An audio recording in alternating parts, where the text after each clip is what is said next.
Hat trick MLA Maganti Gopinath మరణం తర్వాత Jubilee Hills BRS లో సంక్షోభం మొదలైంది. ఉప ఎన్నికలలో కాంగ్రెస్ చేతిలో మాగంటి సునీత ఓడిపోవడంతో పార్టీ పట్టుకోల్పోయింది.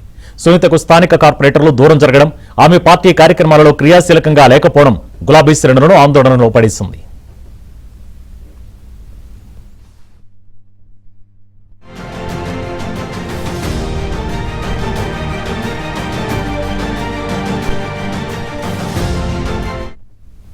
బైపోల్స్లో ఓటమి తర్వాత మాగంటి సునీత విష్ణుల మధ్య దూరం మరింత పెరిగింది. నియోజకవర్గంలో పట్టు కోసం ఒకరిపై ఒకరు ఎత్తుకు పై ఎత్తు వేసుకుంటున్నారు.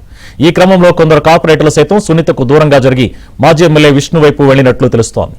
జూబ్లీహిల్స్ బైపోల్ సమయంలో విష్ణు కొన్ని కామెంట్స్ చేశారు. డీలిమిటేషన్ లో భాగంగా భవిష్యత్తులో జూబ్లీహిల్స్ నియోజకవర్గం రెండుగా అవుతుందని, అప్పుడు జూబ్లీహిల్స్ టికెట్ తనకే వస్తుందని విష్ణు మాట్లాడారు. ఇలా నియోజకవర్గంలో మాగంటి సునీత, మాజీ ఎమ్మెల్యే విష్ణువర్ధన్ రెడ్డి, రావుల శ్రీధర్ రెడ్డి వర్గాలుగా పార్టీ చీలిపోయింది. కలిసికట్టుగా ఉంటామని ప్రెస్ మీట్ లో చెప్పినప్పటికీ తాజాగా జరిగిన పార్టీ జనరల్ బాడీ సమావేశానికి విష్ణువర్ధన్ రెడ్డి వర్గం, కొందరు కార్పొరేటర్లు గైర్హాజరు కావడం గ్రూప్ తగాదాలను మరోసారి బట్టబయలు చేసింది.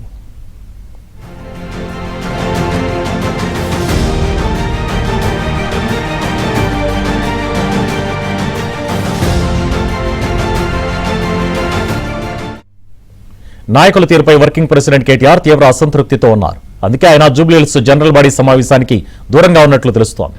పార్టీ నష్టపోతున్నా నేతలు పంతాలు వేడకపోవడంతో ఈ తలనొప్పిని వదిలించుకోవడానికి అధిష్టానం ఎలాంటి నిర్ణయం తీసుకుంటుందోననే చర్చ నియోజకవర్గంలో జోరుగా సాగుతోంది.